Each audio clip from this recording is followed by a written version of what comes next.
இந்த நாளில் என்னை கேட்டுக்கொண்டிருக்கிற அன்பு சகோதரா சகோதரி, உங்களை கர்த்தர் அழைத்தது, உங்களை கர்த்தர் அபிஷேகித்தது உண்மையானால் உங்க வாழ்க்கையில நிச்சயமாகவே திறக்கப்பட்ட வாசல் உண்டா இருக்கும்.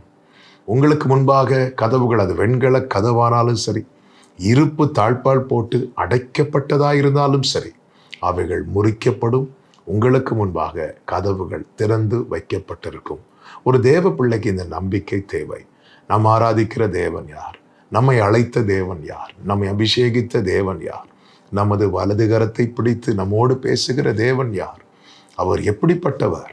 வேதம் சொல்லுகிறது, அவர் பூட்டக்கூடாதபடி திறக்கிறவர் என்று சொல்லப்பட்டிருக்கிறது.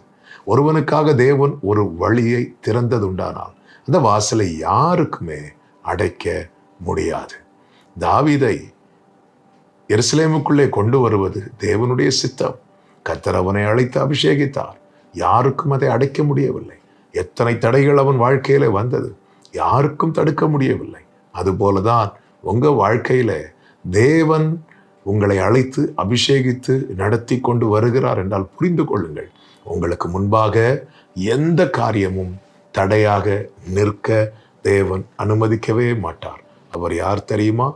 ஆதியும் அந்தமுமானவர், விசுவாசத்தை துவக்குகிறவரும் அதை முடிக்கிறவருமாய் இருக்கிறார். எனவே அவர் பிடியில் இருக்க ஒப்புக் கொடுங்கள். உங்கள் வலது கரத்தை அவர் பிடிக்கட்டும். உங்கள் வலது கரத்தை அவர் பிடித்தால் நிச்சயமாக உங்களுக்கு முன்பாக வாசல்கள் திறந்து வைக்கப்பட்டிருக்கும்.